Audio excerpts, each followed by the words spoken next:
E aqui no estúdio eu recebo com muita alegria o médico Leonardo Demambri Abreu. Ele é médico da família e também da comunidade e a gente vai falar sobre esse assunto. Doutor, muito obrigada, viu? Que alegria te receber aqui. Eu é que agradeço o convite, a oportunidade. Gostaria de deixar um bom dia a todos que nos assistem, nos ouvem. É um privilégio poder falar de um tema tão importante e relevante para a saúde das pessoas. É verdade. Antes da gente falar de diabetes, vamos falar um pouquinho sobre o que é ser médico da família e da comunidade. Como que o senhor atua? Vamos lá. Legal. Essa é uma dúvida que muitas pessoas têm. Apesar de uma especialidade já de muitos anos aqui no nosso país, as pessoas, a grande parte delas desconhecem. Então, como o próprio nome diz, família é um profissional que cuida das pessoas em suas distintas fases de vida. Então, desde o ventre materno até a idade adulta, incluindo os idosos. E mais do que olhar especificamente para uma parte do nosso corpo ou uma doença, nós costumamos brincar que somos especialistas em pessoas. Que ótimo. Todas as suas condições e todos os seus relacionamentos. Por isso o nome comunidade, né? O contexto social, ele é extremamente importante ser considerado em busca de uma melhor saúde para todos nós. Que maravilha. E entre os seus pacientes aí tem muitos diabéticos? Olha, são muitos, né? Os números, eles mostram a quantidade de brasileiros que temos aí com essa condição. Então vamos lá. Muito se fala sobre diabetes, né? O que é a diabetes? O que causa diabetes na pessoa? Vamos começar assim. Perfeito. Eu vou tentar ser o mais didático possível, porque o sucesso da terapêutica, ele depende muito da compreensão do paciente sobre aquele problema. As doenças crônicas, de uma forma geral, elas têm essas características. Elas são silenciosas em um princípio e são preveníveis. Ou seja, se eu realmente aquilo que me é passado, orientado, não fizer sentido, as chances de eu ter uma adesão terapêutica e, consequentemente, um maior sucesso, elas acabam sendo maiores. Então, a ideia é que a gente seja bastante didático. E quando a gente fala de diabetes, basicamente é uma condição clínica caracterizada pela hiperglicemia, pelo excesso de açúcar circulando em nossa corrente sanguínea. Isso acontece, o mecanismo de produção da diabetes, ele é diferente em cada tipo, mas basicamente o que nós temos é uma redução ou a secreção nula de insulina. Então, assim, a insulina ela é produzida pelo pâncreas, que é um órgão localizado na cavidade abdominal de todos nós. Se eu tenho ali a ausência da secreção deste hormônio chamado insulina ou a redução desta secreção, essa condição de hiperglicemia ela vai acontecer e vai desencadear aí todas as manifestações clínicas, todas as manifestações crônicas da doença. Então, basicamente, essa é a característica em comum entre todos os tipos de diabetes. Quantos tipos são? Olha, os mais conhecidos, a gente pode citar 3, né? E aí eu posso falar a característica de cada um deles. O tipo 1, ele é aquele diabetes que é causado por um problema autoimune. O que é a doença autoimune de uma forma geral? O nosso próprio organismo, ele reconhece algumas células, tecidos, órgãos, como agentes invasores, né? Perigosos ao organismo. Então, essa desregulação faz que o sistema imunológico ele ataque. No caso específico da diabetes tipo 1, ele vai lá e inflama as células betas, que é quem produz essa insulina, está dentro do pâncreas. Então, esse processo de inflamação, ele faz com que o pâncreas deixe de produzir insulina. Então, o diabético tipo 1, ele não produz absolutamente nada. É um diagnóstico que é feito, geralmente, em idades ali, final da infância, início da adolescência, entre 10 e 15 anos, as pessoas, né, as crianças, os jovens, eles manifestam esses sintomas. Então, é o momento, habitualmente, onde a gente faz esse diagnóstico. No caso do diabetes tipo 2, que representa 90% mais ou menos do que nós temos, ele é uma associação de fatores que vão desde hereditariedade, fatores genéticos. Então, se eu tenho meus pais, por exemplo, que são diabéticos, a chance de eu ter ela é maior, mas principalmente por hábitos, né, por estilo de vida. Então, pessoas com sobrepeso, obesidade, sedentária, sem dúvida alguma, vão ter um risco muito grande. E neste caso, a gente não tem a produção de insulina nula, né? Ou seja, eu tenho sim produção de insulina, mas que acaba sendo insuficiente ao longo do tempo por essas características. E eu acho que é importante ressaltar também a questão da diabetes gestacional, algo comum, relativamente comum, e que se dá ao fato da placenta também secretar hormônios que interagem com essa insulina, dificultando a ação, e em alguns casos, essa produção da mulher, por ação desses hormônios da placenta, essa secreção ela acaba sendo insuficiente, culminando com uma diabetes que pode ser transitória, né? A gente pode ter ali esse diagnóstico durante a gestação, mas uma vez terminada, concluída a gestação, esse diagnóstico ele pode... Geralmente vai embora, depois que o bebê nasce, a gestacional... Geralmente, se nós estamos falando de uma gestante que previamente já não era obesa, não tinha sobrepeso, não tinha antecedentes familiares, não teve diabetes gestacional no passado, não teve bebês muito grandes, porque é uma das causas da diabetes gestacional, ter a macrosomia fetal, né? Esses bebês eles nascem geralmente com pesos aí superiores a 4 quilos. Se ela não tem esse antecedente, a chance de que ao final da gravidez ela deixe de ser uma diabética, ela é realmente muito grande. Entendi. Então o tipo 1 é a mais grave e manifesta ou não?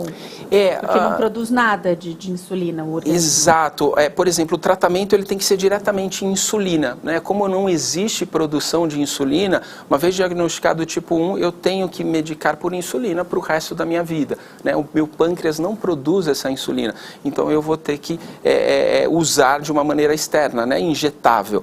Já o diabético tipo 2, geralmente a gente começa ali com comprimidos, né? Com tratamento via oral, pode ser 1, 2, 3, a combinação, ou até mesmo incluindo juntamente a insulina, dependendo da gravidade, do tipo de evolução.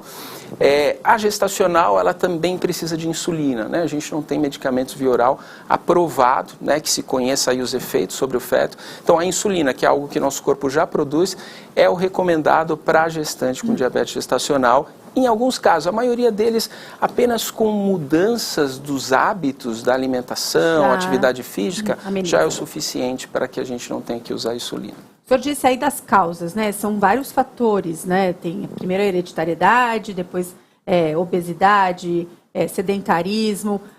Agora, a alimentação, né? Uma pessoa que come muito açúcar, carboidrato, muito pão, macarrão, também corre esse risco, assim? Porque às vezes a gente escuta isso, não tem, doutora? Assim, tá comendo muito doce, cuidado, pode ficar com diabetes. Isso pode acontecer, então, pela alimentação? Ou é uma junção de fatores aí?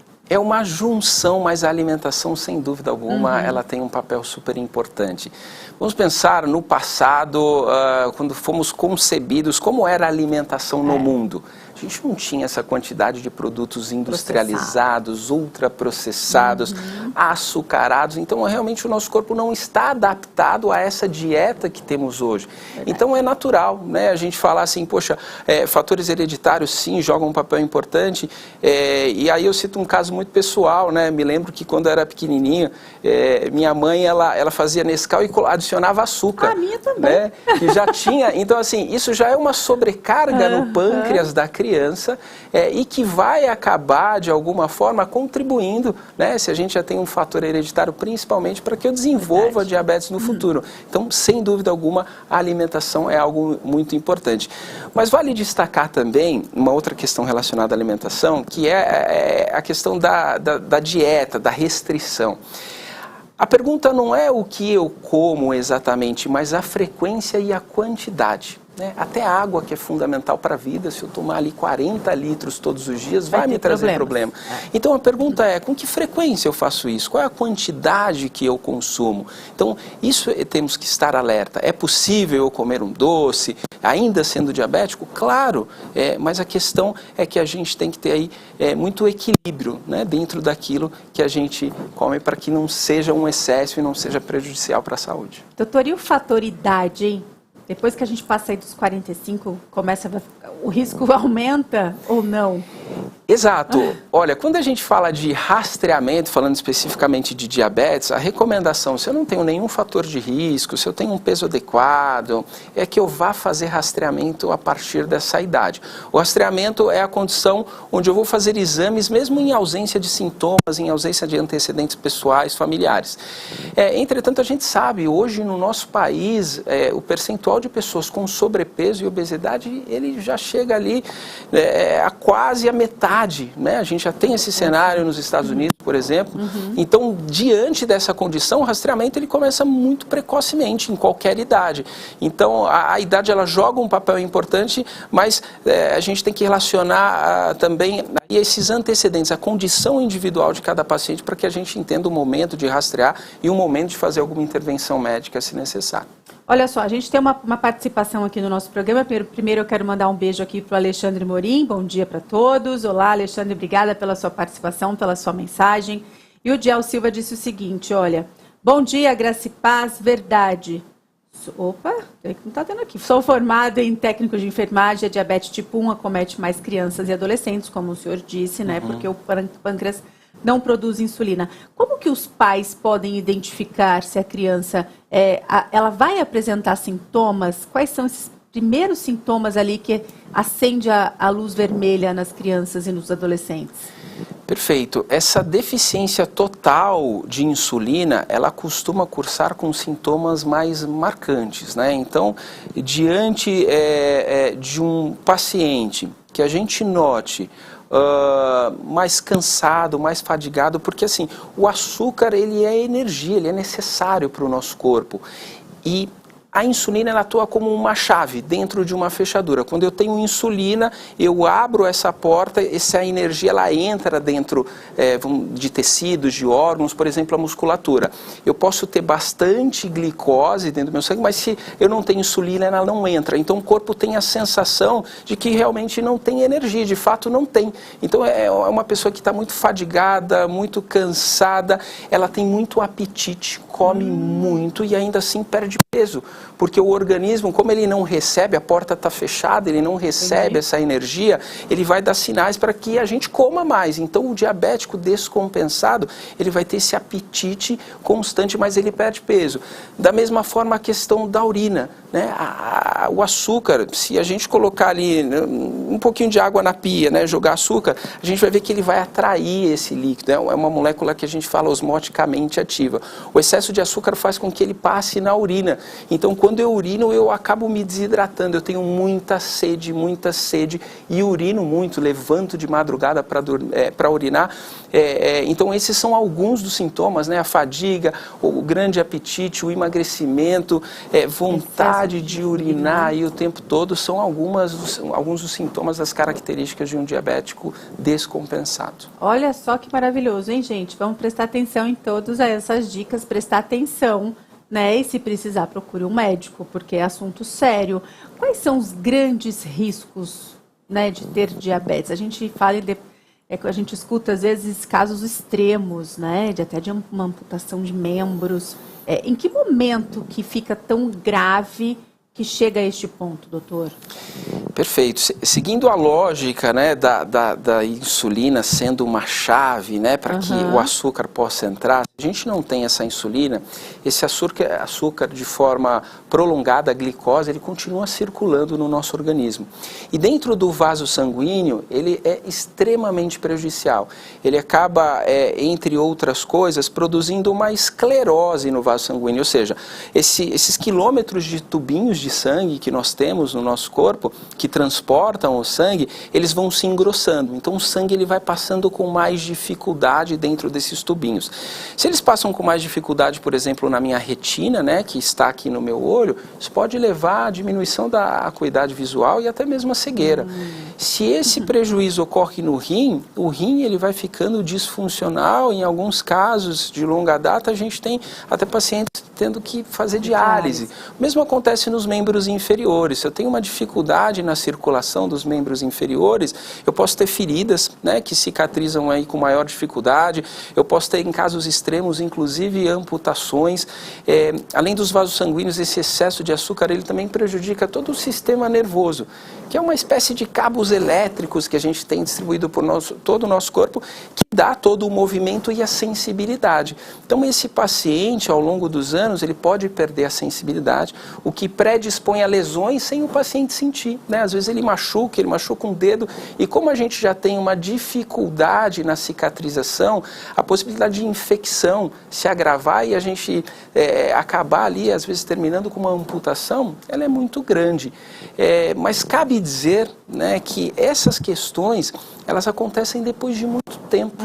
Então, não é raro, às vezes, no consultório, a gente dar um diagnóstico para um paciente e ele realmente se sentir muito mal, às vezes até chorar durante a consulta, porque ele vai lembrar daquele familiar, daquele conhecido, com uma manifestação crônica de diabetes. Mas essas pessoas que experimentam essas manifestações são pessoas que tiveram um diagnóstico muito tardio, que tiveram um diagnóstico e não seguiram adequadamente todas as medidas de estilo de vida, toda a prescrição, a medicação, as consultas, e ali depois de 10, às vezes 15 anos de um mau controle, aí sim vão experimentar essas manifestações crônicas da doença. Excelente explicação, doutor. Muito obrigada. Imagina. Doutor, tem aqui, ó, a Catarina de Lima mandou uma mensagem aqui pra gente. Bom dia, Daíse, doutor.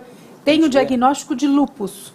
Estou pré-diabética. Então faz parte das doenças autoimunes.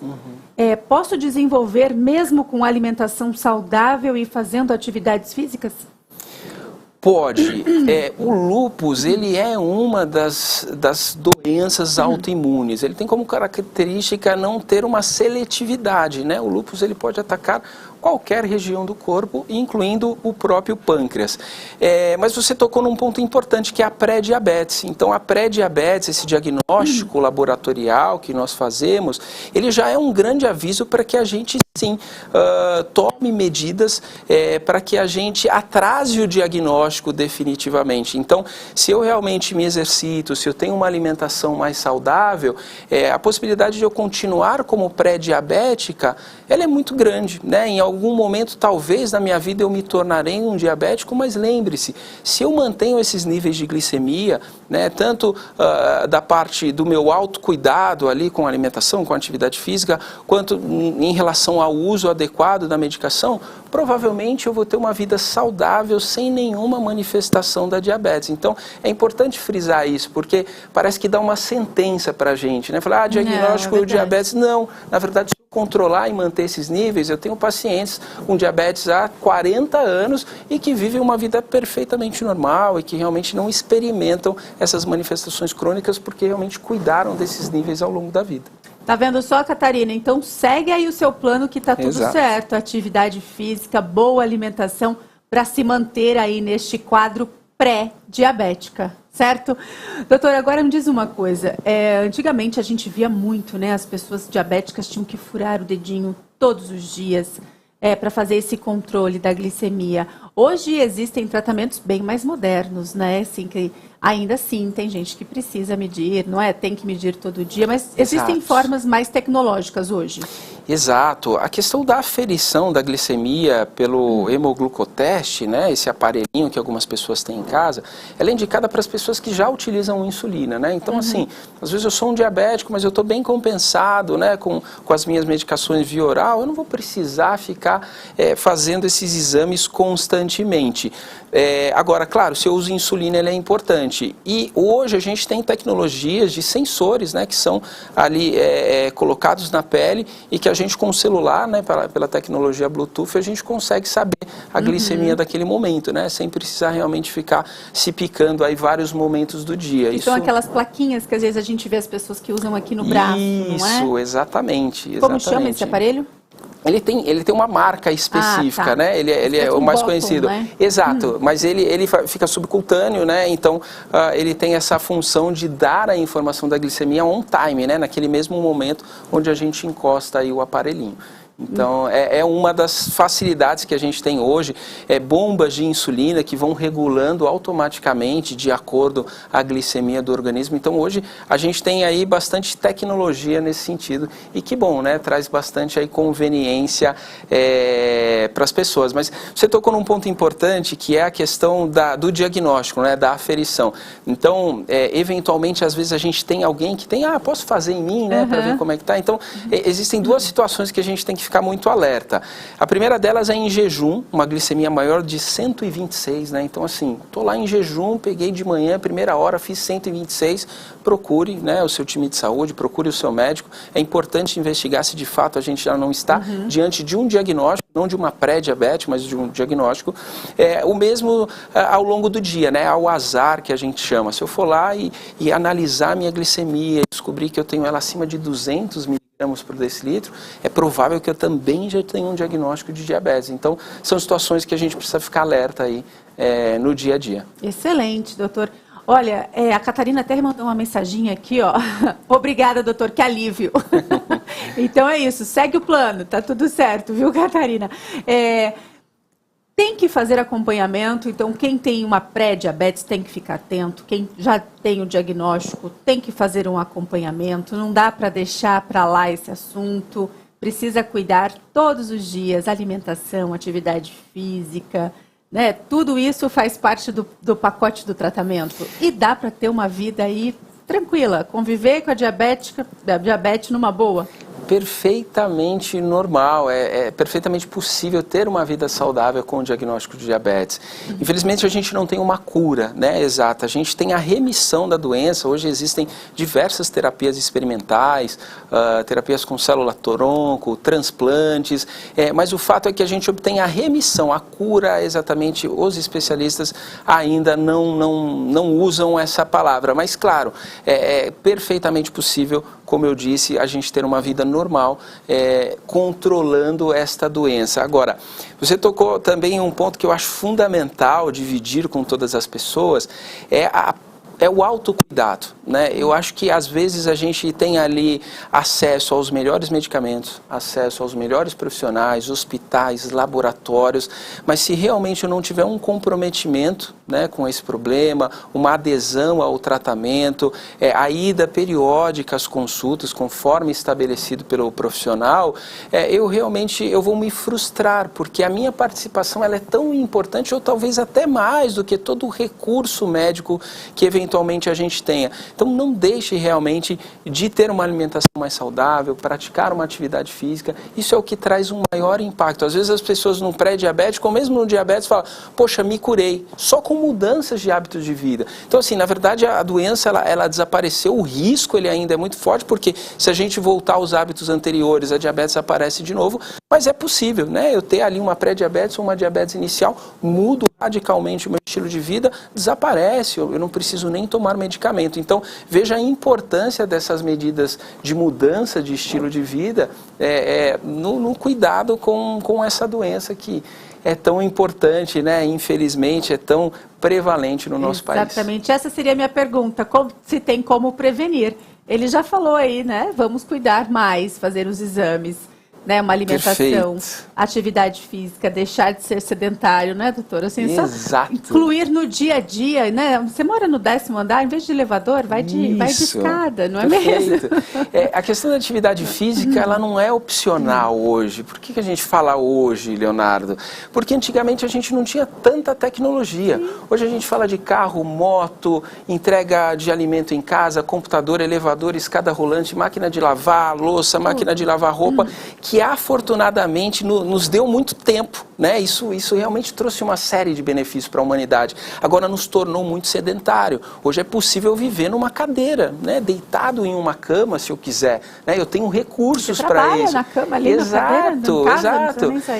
Mas por um lado isso nos tornou sedentário. O nosso corpo ele não foi concebido para comer esses alimentos, né? Que em grande maioria a gente come, e para estar parado. A gente precisa de atividade. Então não é opcional. Eu sou um desses exemplos de alguém que não gosta de fazer atividade física, mas que não tem opção, ela é necessária. Então eu encaro como uma terapia, como tantas outras coisas que o adulto faz sem querer fazer, mas que precisa ser feito. Então assim, a atividade física, ela é realmente fundamental nesse processo de qualidade de vida, não só para diabetes, mas para a grande maioria de todas as doenças. É isso, só vai, não pensa não. Exato, tem que ir, vai, tem que ir, não tem jeito. Doutor, muitíssimo obrigada pela sua participação aqui no Tudo Mais, por esclarecer para a gente, né, por clarear aí este assunto diabetes que acomete tantas pessoas aqui no nosso país. Obrigada, viu? Eu que agradeço mais uma vez a oportunidade, um ótimo dia para você, um ótimo dia para todos. Um abraço. E agora nós vamos para um rápido intervalo, é bem curtinho, não saia daí.